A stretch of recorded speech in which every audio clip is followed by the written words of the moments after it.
BBC Radio Manchester. So you said there are no opticians in Southport, but it turns out that because of the type of population they've got there, all the shop windows are bifocal. Yeah, I know. Here's Aidan. Hello, Aidan. Hello. Is that Aidan O'Rourke, the very famous photographer? Well, I don't know about very famous. Well, until we get the call, we're not going anywhere near the posh radio stations for a bit of bourgeois, upper-class, proper conversation. Aidan, have you ever taken pictures in Southport? Have I taken pictures in Southport? Yes, I have, yes. Because it has got quite an old population, because when me and Eamonn were there last week, we looked in one of the shop windows, and it said next, and it was an undertaker's. Oh, yeah. So, listen, tell us what you're up to, Aidan. Well, I've been doing the photographic walking tours in Manchester and Liverpool. Yeah, tell us what, I've seen you tweet them, and I've written about them, and we've talked about them, but what kind of things can you expect if we come along on one of your tours? Well, it starts off with a kind of photography lesson on the hoof. Because the classroom is the city, because that's what I'm well known for, is that I take photographs in the city from street level kind of thing. So I thought that would be a good place to do the kind of workshop. So it starts off with a lesson in basic principles of photography, aperture, shutter speed, ISO. It's a kind of like the ABC of photography, or the kind of rules of the road, all the stuff that we don't learn at school. Because we learn reading, writing and arithmetic, but we don't learn photography, yet everybody's using a camera. Oh, yeah, exactly.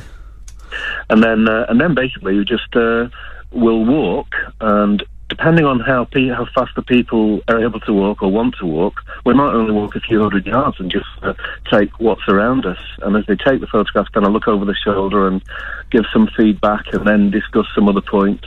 Or we might walk further. You know, it could be right the way around the northern quarter, right into the city centre.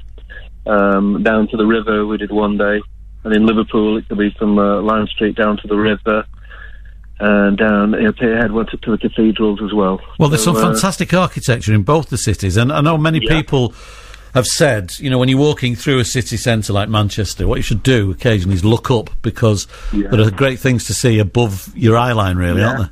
Yeah, but Liverpool's got a great skyline, especially down by the waterfront. I know it's the obvious place to start, but no matter how many times you go, that waterfront is very, very impressive. Yeah, I love the waterfront, it's fantastic. And you do go to monastery as well, don't you, Aidan? Not Gorton Monastery, no, Victoria Bath. Oh, Victoria Bath, sorry, yeah. Yeah, the next one is the next open day, which is it's just in 4 weeks. They have their open days on the first Sunday of each month during the season. That's through till November now, I think. And what's special about Victoria Baths?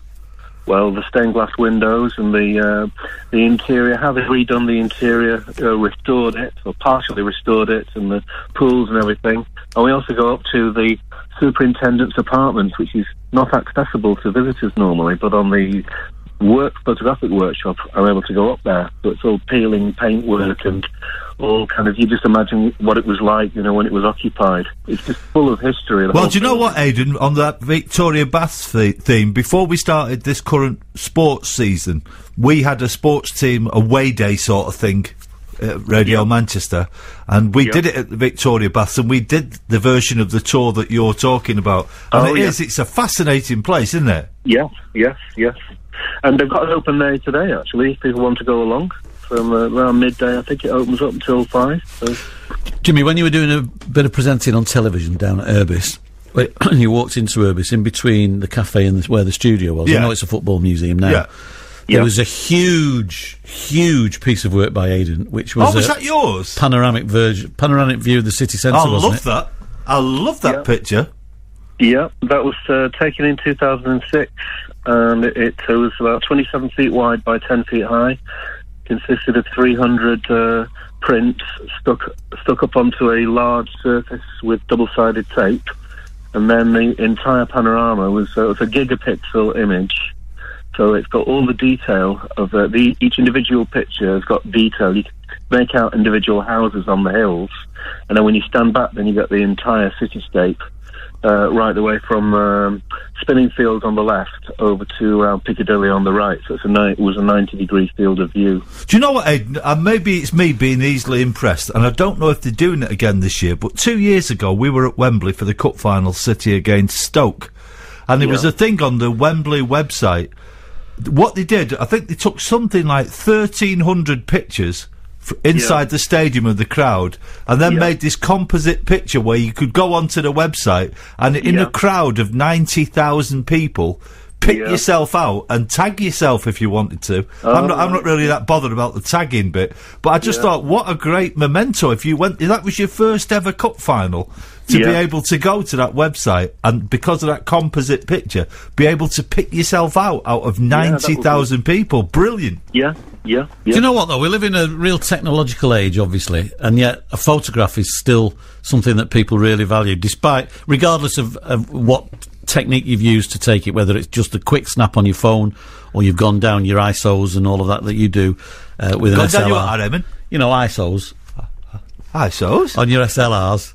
Oh, yeah. Yeah. No, Aidan and I know what we're on about. Oh, I can tell me SLRs from the ISOs. Of course you can, yeah. But a photograph is still a photograph to be treasured, isn't it?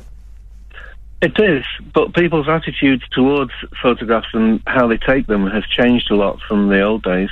It was a precious thing. When film was precious, it was expensive, especially colour film. Yeah. So when you took a photograph, you chose very, very carefully when you took it, and then it was exciting taking it to the chemist, waiting for it to get back. And I loved seeing my first colour photographs after being used to black and white. That used to be really exciting. If you went on holiday, you'd have your holiday snaps, and you'd be really excited waiting to come back, and you'd open up that yellow fold-out wallet and go, what a pile of rubbish I've taken here. Yeah. But going to the chemist, you said that, it's kind of a throwaway line, but it encapsulates a moment in time, that does. Yeah. Quite a lot of people are putting their family photographs, like a friend of mine's, Dave Spence, he put some of his photographs on his Facebook account, and they're fantastic. Yeah. They're really just I just find old photographs, whether it's the buildings or whether it's the people, the family photographs, I just find them fascinating. Yeah. So where is that huge cityscape we just talked about now? Is it still in Urbis, or have you moved it somewhere else? Well, no, because the football museum weren't able to use it, so I've taken it back into storage. Right. So it's like in storage at the moment, but... you should have it. We should have it up here at the BBC. Although we're in Salford. But never mind. It should be somewhere, because it's the most amazing image. Aidan, did you go to St. Bede's, or did I make that up? Xaverian. I went to Xaverian, yeah, I thought you did, yeah. 1976, What school did you go to? We went to Bede's, us two. Oh, right, yeah. Oh, I went to Bede's as well. I went to do German there, because there was no A-level German at Xaverian. So I went as a kind of outsider going into St. Bede's just for the German lessons. Hang on a minute, what year was that? Because Jimmy did German A-level. I did German A-level, actually, I've just forgotten. Well, it was 75 to 76. A couple of years after us, yes. The teacher was Mr. Chatterton. Yeah, Pete Chatterton. Pete Chatterton. Thurman. Pete Chatterton, he was he was stocky, wasn't he? Stocky like a bulldog. Yeah. Pete Chatterton, we remember him starting with us. I think we were doing O-levels at the time when he used to make you learn 50 words of German vocab every night. Yeah, and then I think he went off to teach at St. Augustine's up in, as it was, in Withenshaw. That's no longer there. Yeah. Pete Chatterton, did he pass? I got an A in German, but then I was also doing German at evening class as well, St. John's College. Yeah. Well, you and Jimmy, we could have conducted this interview in German then, couldn't you? Yeah. Yeah, well, I teach German as well. It's my main foreign language. I speak it almost fluently. Fluently, almost like a native. Oh, wow. I'll have to come to you to brush up on my German skills. Jimmy's pretty good. I've lost most of mine. Well, you say that, but the trouble is, unless you speak it on a regular basis, you forget very quickly. Yeah. Well, you don't forget, but it doesn't just flow out of you. I'm all right if I go on holiday and it's talking about beer. Yeah. Also, feeling dank. And what's your website? Vastest website. My website? Yeah. Aidan.co.uk. AIDAN. Right, and all the details of your tours and your work and what you can offer is on films. There. Oh, yeah, of course. Oh, should I? Yeah, well, we'll have to move on, but we'll talk about very briefly the film. It's all on there anyway. I'm working on 2 films at the moment, set in the local area. So one in Stockport, featuring the viaduct. And one in Alderley Edge. Are you a bit worried that I know all this about you? I'm stalking you. Listen, good luck. You do some great work, Aidan. Photography, films, and teaching German.